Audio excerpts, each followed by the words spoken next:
guys, welcome back to Corporate Lagos, Nigeria, where we bring you everything in between the corporate space of Lagos, Nigeria. Hi Zainab. Hello Chris. How are you doing today? I'm good. Zainab, I have you with my camera. Can you please tell my viewers what you do in Lagos for a living to be able to afford this kind of car? I am the CEO, Creative Director of Zashadu. Zashadu. So what's Zashadu? Zashadu is a sustainable leather accessories brand based here in Lagos, Nigeria, and founded in 2010. I mean, owning a Mercedes in Lagos tells me you love cars. I do. Would you like me to show you around some luxury cars in the corporate world? Because at Corporate Lagos, Nigeria, one of the things we do is we showcase the favorite cars of the corporate elite. I would love to see that. Okay, let's go. All right.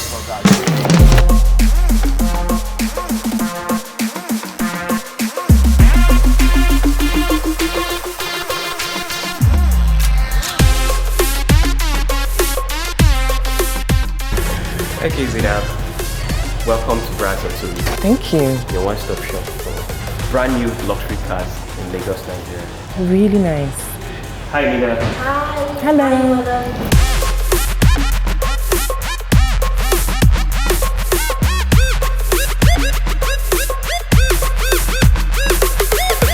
All new 2024 Land Cruiser Prado. All right. Yeah. I call it the staple of the corporate elite. Okay. Because corporate world, they love to use a lot of Toyota Land Cruisers. Okay. Especially the Prado. Must be very sturdy. Yeah. Aggressive, intimidating, you know, it has this presence about it. Yes, it certainly does. All right. Let me show you inside. All right. Yo. Jesus. Okay. So high. So Zainab, what do you think about the interior of this car? I mean, I love the tear rubber of a brand new car. You know, that's always a nice thing. Yeah, but sure. it just feels really, the first word I would use is it feels really safe. It feels really safe. It feels really like rugged and protective. Yeah. It's also spacious, you know. It's very spacious actually. I mean, for someone your height. Yes, yeah, exactly. I don't feel boxed in, which I certainly have done in other cars. And what do you think about the leather? The leather, I mean, I person. can smell that. I can smell the interior leather, which is really, really lovely. And I love the screen, the gadgety feel of it as well. It's also very exciting.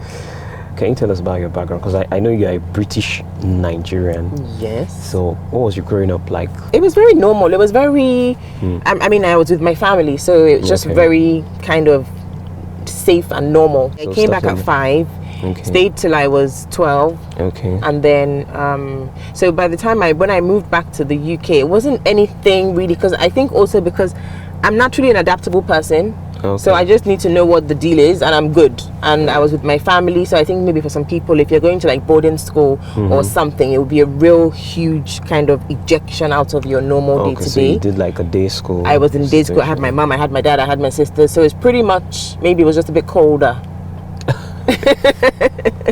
What was your dream car as a child? My dream car is a Peugeot 504. What? Yeah. You know what I want to do?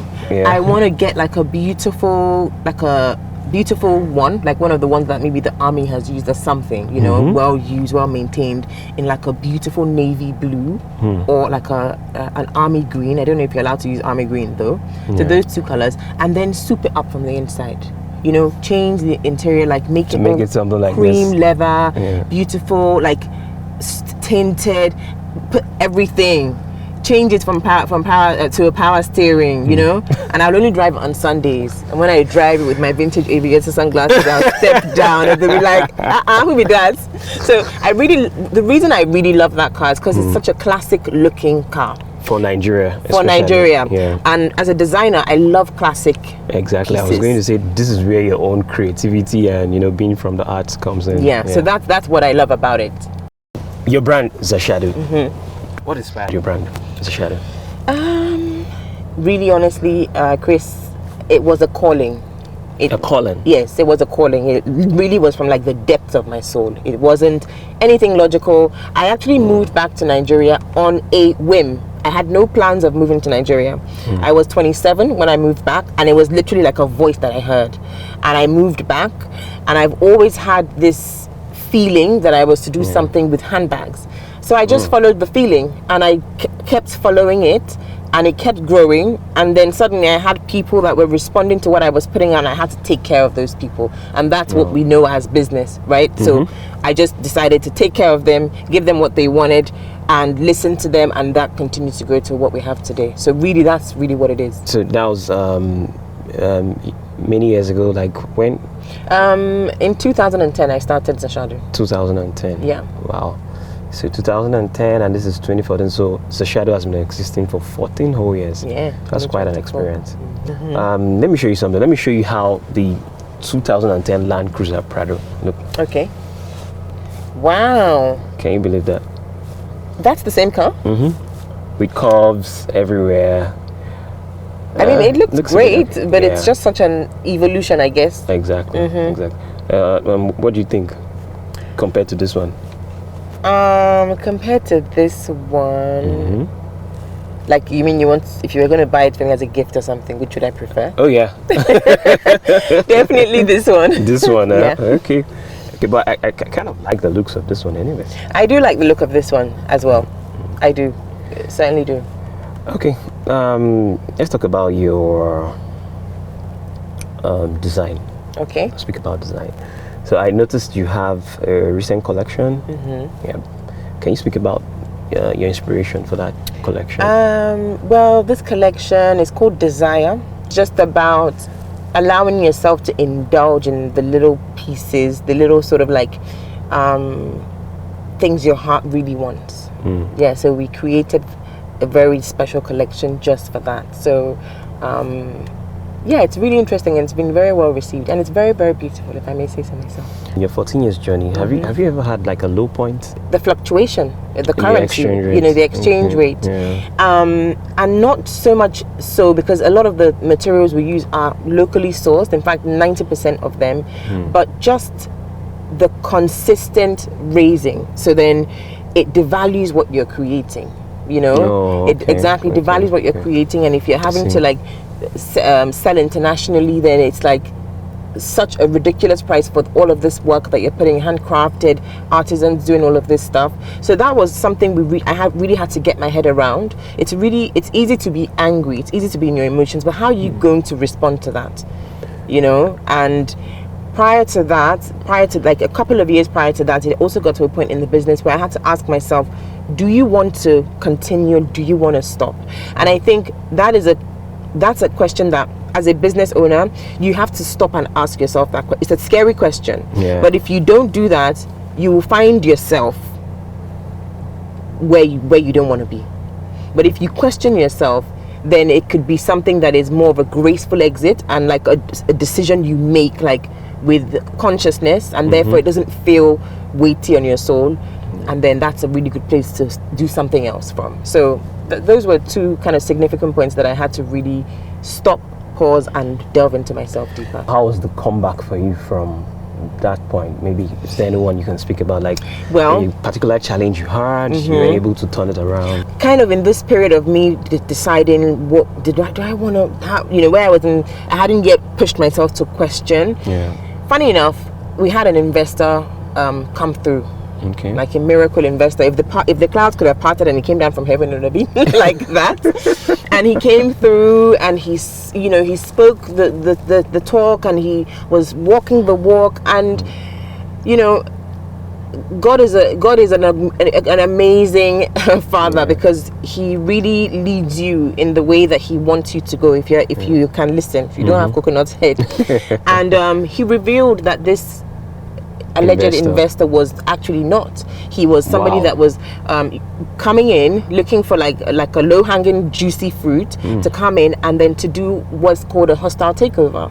Whoa. And through a dream, and also somebody contacting me through a dream they had, were able to uncover this ploy. So at that point, the question got answered. I was like, I want this. Oh my God, no. You know, like you have all these children perhaps, and then a bird tries to take one, like the naughtiest one, and you're like, what? That's my child. That's how I felt about Zashadu. I was like, no way. So I'm like, okay, Zainab, you actually want to dig in. Let's do this. So it gave me like, you know, second wind. Wow. That must have been a very wild experience. Really, it was very, very dramatic. Interesting. Okay, so let's talk about the jackpot epidemic. I'm sure you're familiar with it now. Yes. You know, it was quite interesting knowing, I mean, you were born there and you're in Nigeria doing something very big, you know.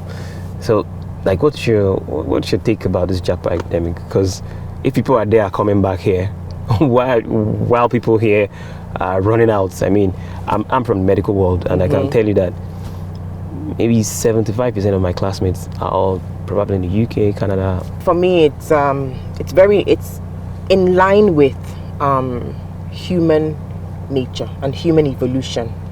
Because Nigeria is very young. Nigeria is a very young, patched together country. Yeah. And it has inherited a bunch of rubbish. And it's now trying to find itself. So it's like you're inside a moluwe that has lost one wheel. It takes somebody that maybe saw it in a dream that moluwe is going to get to where it's going to stay on that bus. Most people are going to jump out. So it's normal to feel that way. And why are people leaving? Because they want a better life.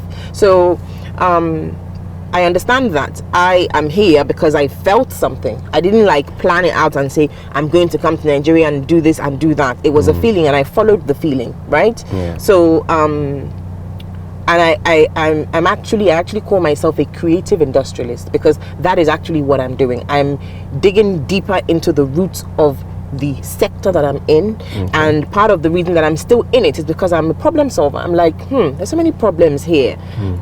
I'm not going to wait and cry that somebody else should come and fix it. I'm in it. So how do we fix it? And that's where we start talking to policymakers and start talking to government and start talking to potential people who want to invest in the sector. And when they're looking for someone to talk to, they find me. Am I going to abandon the sector that I'm in because the dollar is doing what it's doing?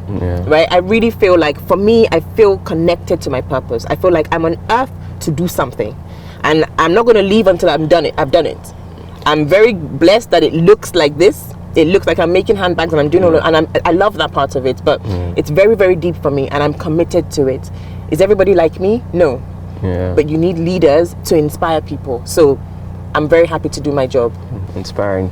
So for you, it's about what you are led to do. Exactly. Not necessarily having to be here or there. Exactly. It's what you are led to do. Finally, because I know you have a flight to catch today, so I'm trying to keep it as brief as possible. All right. I'd like you to tell us something about, you know, like the next big thing with Zashadu, say in 2025.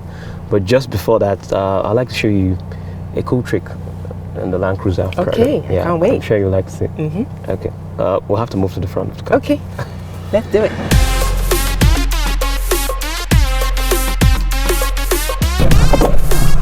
So I'm here to show you one cool trick about the 2024 Land Cruiser Prado. But just before then, I want to quickly show you some of the features. Okay.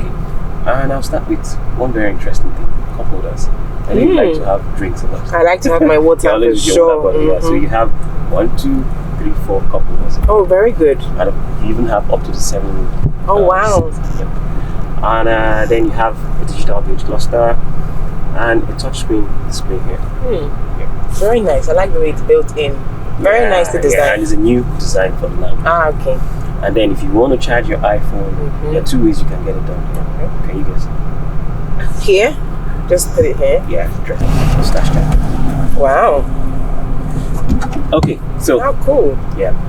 You have tons of drive modes, you have even a cool box here, so you can. No way. Yeah, you have a cool box.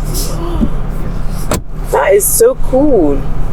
So now, the cool trick. Oh, you haven't shown me the cool trick yet? I haven't even done that. Wow. So, can you look at this?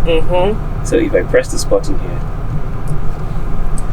it shows me around the vehicle. So as a security conscious person, I mean for corporate people, security is priority. So you can use this to check your surroundings. So unlike other cars where you must engage your reverse camera, so you can see it. Yeah, you can even see on top. Yeah, you have it top down. Wow, are you sure we're not in a movie? This is like a Hollywood thing. So So it's really cool stuff about the all new 2024 line. Oh, I love that. It's very thoughtful. Yep. All right, let's go back to our conversation. All right, let's do it. So guys, you're still with Corporate Lagos Nigeria, where we promise to bring you everything in between the corporate space of Lagos, Nigeria. And today we have the CEO of Zashadu. So Zashadu is a leather accessory brand. They source their leather locally from Nigeria, and they export their products all over the world. And this is a Nigerian doing big things.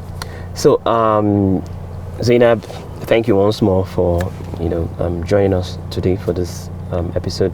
But we have a tradition at Corporate Lagos Nigeria. Okay. All our guests, before you leave, we do a test for you. Okay. It's not a medical test. It's called the Niger meter. All right. So we like to test how Nigerian you are, especially for those of our guests that have probably lived outside the country and stuff like that. Try me. So are you ready? I'm ready. All right. First question. Jollof rice or fried rice? Jollof. Jollof rice. Omo Niger. Okay, good. The second one, pepper soup or cream chicken? Pepper soup, I beg. God knows why I brought you back to Nigeria.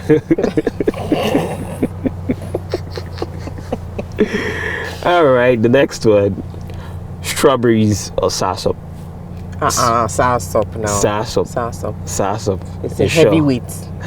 When last did you have soursop? Health-wise, everything. When last did you have The last time it was in season. I actually eat it, and it's delicious. Okay, this one, you can't run away. I know it may not be staple food for you as a Lagosian, but I mean, it's a very popular food in Nigeria. Abacha or Singapore noodles? I beg you, Singapore noodles, please. Please, Singapore noodles.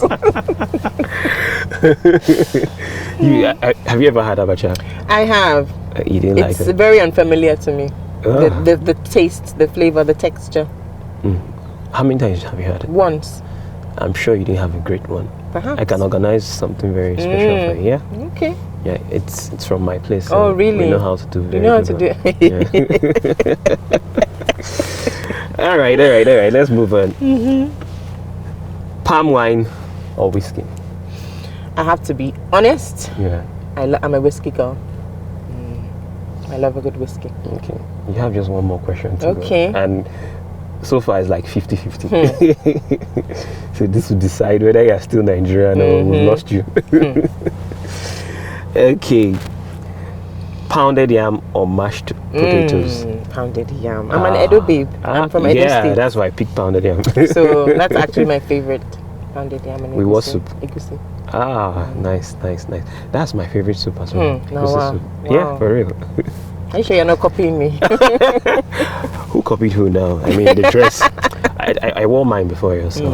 Okay. Okay, so finally, this one doesn't really count on the Niger meter, but just for fun. It's about music. Okay. P Square or Ed Sheeran? I have to choose P Square. You have to. Yes, because they're my Niger people, so that's it. So when it comes to music, I'll always choose Niger. Okay. So, final words for a young lady out there who has seen this video, who will see this video, and admires you, looks up to you, wants to break into the fashion industry. What's your power word for? I would say to her, trust yourself. It's not an easy thing to do. It's an easy thing to say, but to do it, you have to be okay with yourself by yourself. You have to dedicate time to learning yourself. Your body always talks to you. Your mind is always talking to you. But if you're so caught up with what people say you should do, or what your friend has done, or what even your mother, who might mean very well, is doing, you'll never find yourself. You have to trust yourself so that you can hear the voice within that is dying to direct you into your destiny. Everybody's destiny is unique. It's never going to look like another person's. You're not going to find it in a book. It's only from inside that you're going to hear that voice. So that's really what I would say. Okay. So what would you say to people that feel that finance is a problem to start up in business? Don't you believe in miracles? I find this thing to be, look, there is a level of faith that is so deep that miracles are forced to come and meet you. The faith, that level, is like an invisible pull of energy, like electricity. The thing has to come and meet that thing that is pulling it. You have to be so faithful. So if you have a desire to do something, follow it. The money will come and find you. It will. Interesting. If the money comes, you're going to use to buy hair. You're going to go and buy a new bag. Of course not. Right? Yeah. So don't worry about money. Learn about money. Educate yourself so that when the money comes, you know what to do with it. You know how best to use it. But you can't be worried about something like that as a child of God. God takes care of you in everything. So that's not an excuse for you. You can't be worried about that. Like, be fearful about it. It's not going to help you. You can think about it and then arm yourself. Okay, maybe I feel fearful because I actually don't know how to manage money, or Go and learn so that when it comes, you know what to do. So that's really for me. Brilliant. I've never heard it like this. All right, guys. So thank you for staying tuned today. Don't forget to like, share, and subscribe. And I also visit Zashadu.com and @Zashadu on Instagram. Thank you for watching. See you next time.